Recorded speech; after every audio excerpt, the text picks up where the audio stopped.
Bom dia!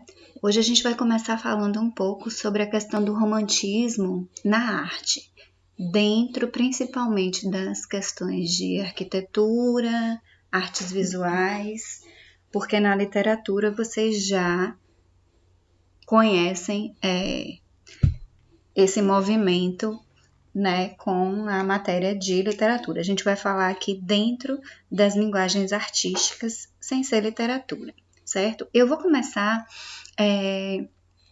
explicando o contexto onde a gente está, né, dentro dessa época do romantismo.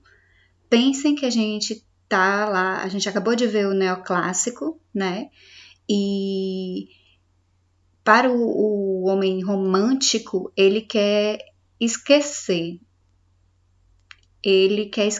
essa coisa do neoclassicismo. Eu tenho Napoleão Bonaparte, né, que simboliza a parte a falta de liberdade que eles tinham com o Napoleão, e isso é odiado pelos românticos. Então, eles caracterizavam o neoclassicismo com essa questão do Napoleão. Como eu sou contra tudo que não me deixe ter liberdade, eu sou contra o movimento neoclássico. Eu sou um homem romântico. Eu sou um homem que quer esquecer, que quer rejeitar tudo aquilo ali que está no neoclássico, entende? Eu sou romântico como um todo, totalmente contra os padrões do neoclassicismo. Eu posso considerar que o estilo do neoclássico ele é renascentista e que o do romantismo é do gótico. Estou falando isso em questões de artes visuais, entendam. Principalmente na parte arquitetônica. Eu vou ver o romantismo na parte arquitetônica como um estilo mais gótico. É nesse tempo também que no século XVIII, século XIX, que vai surgir o neobarroco e o neogótico. Então, enquanto eu estou vivendo esse romantismo dentro da arte literária, que vai passar para as artes visuais, eu também estou tendo um movimento dentro da arquitetura que a gente vai classificar como neobarroco e neogótico. A gente vai ver isso aí daqui a pouquinho, certo? As raízes do romantismo, da arte romântica, ela está lá dentro da classe média. Pensem que essas características elas vão aparecer paralelo com literatura, com música e etc. Né? É bem sentimentalista. Quando a gente for para a pintura, vocês vão enxergar que a arte visual romântica é extremamente sentimental. Tem aquele olhar voltado para a natureza, exalta a emoção de viver na terra. Ai, que coisa maravilhosa que é viver nessa terra que a gente tem. Linda, encantada, né? Bem Alice. O homem romântico, ele defende a liberdade, a expressão individual, o sentimento sobre a razão, naturalista sem a questão da artificialidade do naturalismo, como a gente viu, por exemplo, no Rococó, né? Revivia o passado também. O homem romântico ele era livre, então ele pode falar do passado, pode falar da Idade Média, pode falar do que ele quiser, desde que seja romântico, né? De que tenham heróis ali, de que me leve a ter sentimentos, né? E isso vai me trazer a questão da cor dentro do romantismo, dentro das artes visuais, principalmente dentro da linguagem da pintura. Essa questão da cor, ela vai ter um valor extremamente simbólico. é um movimento, o movimento romântico, ele é marcado por muitas tendências artísticas, né? Assim como o neobarroco, o neogótico na arquitetura. Eu tenho muitas tendências, eu também vou ter também, óbvio, muitas tendências sociais, muitas tendências políticas, muita coisa acontecendo. Afinal de contas, eu estou nos séculos em que o mundo tá virando completamente, né? Século XVIII, século XIX, se preparando para o século XX. Eu tenho a Revolução Industrial, a mecanização, que faz com que a economia se desenvolva muito rápido, né? Então, essa classe média, ela surge, e ela surge bem idealista. Esse capitalismo industrial, ele promove a questão da individualidade. Isso é muito interessante, porque os cidadãos, eles vão acabar contribuindo com esse todo e vão ser indivíduos, né? E aí aparece o mercado da arte. E você acha o quê? O mercado da arte, ele vai precisar de consumismo. Então, para vender, o mercado da arte, ele vai ajudar nessa questão do individualismo também. O romantismo, ele vai estimular a sociedade moderna para a função do consumo também, porque esse individualismo gera muita procura, né? Pelo ser único, pelo ser individual. Então, dentro da arte, ele vai gerar muita coisa também. Pensa aí, é nessa época que eu estou tendo também expedições, né, europeias para o Brasil, por exemplo. É aí que eu vou ter o Rugendas no Brasil, fazendo suas artes aqui, procurando mostrar o exótico, né? Esse povo exótico, o que acontece aqui nesse país exótico para as pessoas que não sabiam, né? Eu também vou ter lá do outro lado Marco Polo, vou ter os portugueses indo para o Oriente também, trazendo novidades, tudo para ser mostrado para esse europeu como coisas exóticas. É bem interessante. Mas o que eu queria falar mesmo nessa aula é a questão da arquitetura. Nessa arquitetura, a gente vai ter aí dois movimentos nascendo, que são o neobarroco e o neogótico. Primeiro a gente vai falar do neobarroco, certo? Aqui eu tenho um exemplo de neobarroco. Olha, gente, isso aí é lá no Japão, né?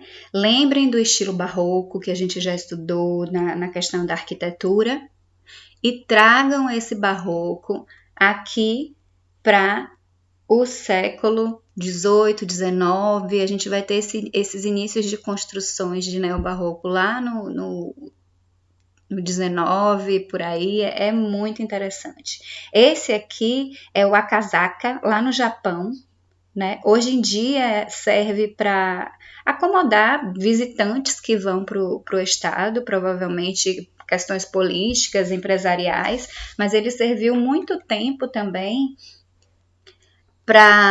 como residência do príncipe herdeiro do Japão. Essa questão de acomodação, né, que funciona como uma espécie de hotel sem ser hotel, ela começou em 1974. Olha o tamanho disso. Incrível. Muito bonito. Aqui esse outro que eu acho encantador, aqui você já consegue enxergar bem a questão barroca. Estão enxergando? Olha as volutas, né? Tudo com muita riqueza, com aquelas esculturas que começam a aparecer, tudo meio exagerado. Esse aqui já é na Rússia, é o Alferák. Foi construído em 1848. Muito bonito. Esse aqui fica lá em Berlim, chama Museu Bode, não sei como chama, mas é BODE. E ele tem as características barrocas também, né? E como ele é um museu hoje, ele acomoda, ele foi feito já para ser museu, na verdade, esculturas de arte bizantina, e ele tem, gente, a maior coleção de moedas do mundo. Ele tem moedas e medalhas, mas essa coleção de moedas é uma das maiores do mundo, então ele é muito visitado por conta disso. Quando se chama coleção de moeda, a palavra é numismática. Numismática. Essa é a palavra para coleção de moedas. Não esqueçam, essa palavrinha eu aprendi hoje. Não conhecia. Coleção de moedas. Isso aqui é uma mesquita, né? Também no estilo neobarroco, pela data que foi feita. Ela se chama Mesquita de Ortaköy. Como é mesquita, óbvio que vai ser de religião muçulmana. Então a gente tem aí um neobarroco em uma mesquita muçulmana. É muito interessante. Foi construída em 1856. Essa última aqui que eu vou mostrar para vocês, gente, olha que coisa maravilhosa. Lá em Paris, chama Ópera Garnier, famosíssima. Foi construída já para ser uma casa de ópera mesmo, né? Então é um teatro que foi construído no sentido de apresentar óperas. Claro que hoje apresenta mais do que óperas. E ele hospeda a Ópera de Paris hoje, quer dizer, ela fica lá constituída nesse local. E teve a sua construção para uma casa de ópera mesmo. Mas é incrível, não? Fantástico. Olha aqui os elementos barrocos, né? As volutas, o exagero, aquele exagero de formas, e por dentro também extremamente exagerado. Aqui eu já vou ter o que a gente chama de estilo neogótico, voltando um pouquinho para a gente não esquecer. A gente está aqui em arquitetura romântica, eu estou falando de neobarroco, neogótico. Por que isso acontece? O romantismo, ele evocou, ele chamou para si a fantasia, os sentimentos por meio de decoração. Então, se eu tenho decoração, ela vai ser fantasiosa, majestosa. Nesse momento, eu vou ter um ecletismo. Lembrem que o homem romântico, ele é livre, né? E se eu sou um arquiteto, um construtor, um artista romântico, eu vou usar nas minhas obras aquelas obras que me aprazem visualmente, que me dão emoção. É por isso que eu tenho esse neobarroco e esse neogótico acontecendo na arquitetura nesse momento, né? Eu tenho essa mistura de estilos, gótico, barroco, criação de espaços irregulares e às vezes misturando com outros estilos.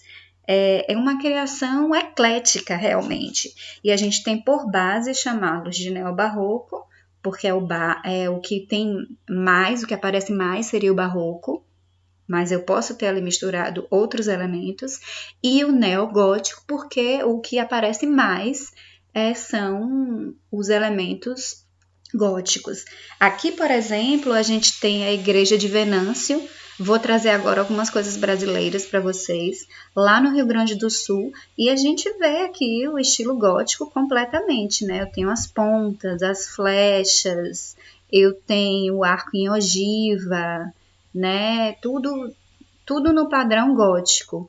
Aqui essa outra é em Petrópolis, é a Catedral de Petrópolis, né? Olha, tem os pináculos aqui em cima crescendo para o céu.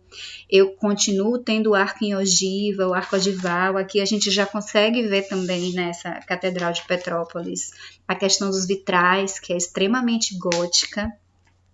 Essa é muito bonita também. Olha o tamanho dessa igreja, gente.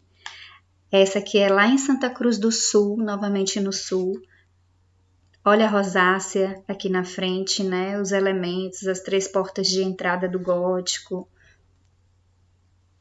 Essa aqui em Petrolina. Eu tenho a rosácea na lateral, eu tenho a entrada, eu tenho os arcos em ogivas, os vitrais, as flechas para o céu. Tudo no estilo que só não é gótico pela época em que foi feita. Então é neogótico. Olha essa que coisa maravilhosa, gente. Essa aqui é a Catedral de São Paulo. Incrível. Incrível, incrível. Arquitetura belíssima. Todos os elementos. Olha aqui, eu tenho aqui até os contrafortes, os arcos botantes para segurar, né? Tipo na Idade Média mesmo. Uma questão interessante de se pensar que esse estilo, tanto o neobarroco quanto o neogótico, eles têm uma espécie, eles chamam de revivalismo, né? E o gótico ele veio mais forte ainda, o neogótico ele veio com mais força ainda do que o neobarroco. Esse estilo neogótico dentro da arquitetura ele vai perdurar até hoje. Até século XX aí a gente teve muita. Costumam dizer que se existem mais construções góticas, que seriam neogóticas, na verdade, né, feitas no século XIX, XX, do XVIII em diante, do romantismo em diante, do que na própria Idade Média, né, lá no momento em que foi criado essa arquitetura gótica, de tão bela que ela é, de tão linda e tão prazerosa de se ver, e os arquitetos a utilizam até hoje. Hoje, no contemporâneo, a gente vê menos. Século XXI, não. Mas até século XX, muitas obras neogóticas.